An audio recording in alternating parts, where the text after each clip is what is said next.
again with the latest financial update for the smart investors for stock market and mutual fund। देखो, हमारा आपके साथ जुड़ने का जो एक मेन जो पर्पस रहता है ना, कि आपके चेहरे की स्माइल हमेशा बनी रहे।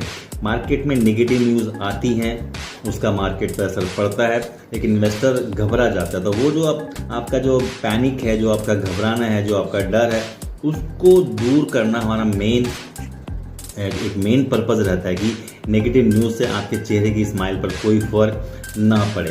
तो नेगेटिव न्यूज़ और स्टॉक मार्केट दोनों एक दूसरे के लिए ही बने हैं, और स्टॉक मार्केट और नेगेटिव न्यूज़ का आपस में एक मतलब गहरा रिश्ता है। मतलब स्टॉक मार्केट के साथ नेगेटिव न्यूज़ तो आती ही आती हैं, वो चाहे वो किसी भी फॉर्म में आए, चाहे वो पॉलिटिकल फॉर्म में आए, चाहे वो फाइनेंशियल फॉर्म में आए, चाहे वो जियो पॉलिटिकल फॉर्म में आए, चाहे वो वॉर के फॉर्म में आए, चाहे वो किसी और भी किसी और तरीके से वो नेगेटिव न्यूज़ स्टॉक मार्केट में आती रहती हैं, और स्टॉक मार्केट उसको एब्जॉर्ब करता है और उसके बाद वो फिर दोबारा अपनी रफ्तार पकड़ लेता है। अगर मैं लेटेस्ट या करंट नेगेटिव न्यूज़ की अगर बात करूँ, तो जिस तरह से अमेरिका ने इंडिया पर टैरिफ लगाए, 50% टैरिफ लगाए हैं, या उन्होंने जो H1B वीज़ा की जो फीस है वो बहुत ज़्यादा हाइक कर दी है, तो नो डाउट कि इन जो अमेरिका के जो इस स्टेप से इंडियन इकॉनमी पर या इन स्टॉक मार्केट पे फ़र्क पड़ेगा, ज़बरदस्त फ़र्क पड़ेगा। क्योंकि जब आपको एक सरप्राइज़, वो भी इतना ज़बरदस्त सरप्राइज़ मिले कि वहाँ से आपको बिजनेस करना मुश्किल हो जाए, और उन कंपनीज़ पे फ़र्क पड़ेगा। लेकिन कंपनियां, जो बड़ी कंपनियां होती हैं जिनको हम कॉन्ग्लोमरेट्स बोलते हैं, वो नेगेटिव न्यूज़ को एनालाइज करेंगी, एब्जॉर्ब करेंगी, उसके बाद अपने हिसाब से फिर दोबारा नई स्ट्रैटेजीज़ के साथ काम करेंगी। अगर उनको अमेरिका से बिज़नेस नहीं आ रहा है तो वो कहीं और देखेंगी, ठीक, किसी और कंट्रीज़ में देखेंगी, या उसी टेक्नोलॉजी को या उसी टैलेंट को वो इंडिया में अप्लाई करेंगी। टाइम लगेगा, यानी अगले 3-4 साल आपको इंडिया के जो स्टॉक मार्केट में आपको ह्यूज वोलेटिलिटी देखने को मिलेगी।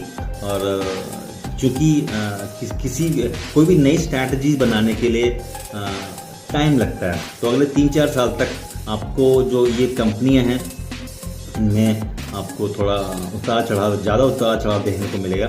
लेकिन धीरे धीरे जब इनका एक स्ट्रैटेजी सेट हो जाएंगी, तो फिर दोबारा कंपनियां उसी रफ्तार से आगे बढ़ेंगी। तो वोलेटिलिटी रहेगी, और जिस तरह से अभी गवर्नमेंट ने GST रिफॉर्म किया, उसका भी फ़र्क आपको स्टॉक मार्केट में देखने को मिलेगा।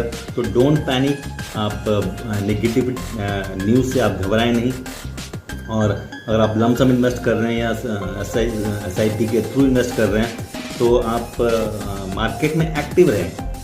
मेन पर्पस रहता है कि जब मार्केट में नेगेटिव न्यूज़ आती है तो लोग घबरा जाते हैं और अपना इन्वेस्टमेंट बंद कर देते हैं। तो आप मार्केट के साथ एक्टिवली जुड़े रहें, सिस्टमैटिकली इन्वेस्ट करें या लमसम इन्वेस्ट करें, लेकिन अपना नज़रिया लॉन्ग टर्म का रखें।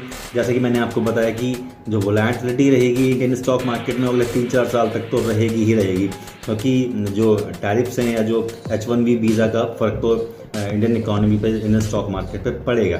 देखो, बहुतों के लिए SIP की फुल फॉर्म है सिस्टमैटिक इन्वेस्टमेंट प्लान। कोई लोग उसको बोलते हैं सपना इन प्रोग्रेस, एंड कई लोग उसको बोलते हैं smart investment plan, small is powerful, sleep in peace. लेकिन मैं उसको बोलता हूँ कि स्माइलिंग इन्वेस्टर्स प्लान। यानी अगर आप SIP आप करते हैं, तो मार्केट में जितनी वोलेटिलिटी आएगी, आपका पोर्टफोलियो उतनी तेज़ी से ह्यूज मनी बनाएगा। वो जो वोलेटिलिटी ही जो है वो SIP का मेन जो फैक्टर है, क्योंकि अगर मार्केट में वोलेटिलिटी नहीं रहेगी तो SIP भी पैसा नहीं बना पाएगी। तो वोलेटिलिटी या नेगेटिव न्यूज़ जब तक मार्केट में नहीं आएगी, तो आपका SIP के थ्रू आपका पैसा नहीं बनेगा। तो जब भी मार्केट में नेगेटिव न्यूज़ आए, तो आपको खुश होना चाहिए कि अब मेरी SIP और ज़्यादा पैसा बनाएगी। तो मेरे लिए जो SIP की फुल फॉर्म है वो स्माइलिंग इन्वेस्टर्स प्लान। तो आप इसी तरह से आप हमारे साथ जुड़ें और हमेशा अपने चेहरे पर एक स्माइलिंग फेस आप हमेशा स्माइल करते रहें। Thank you.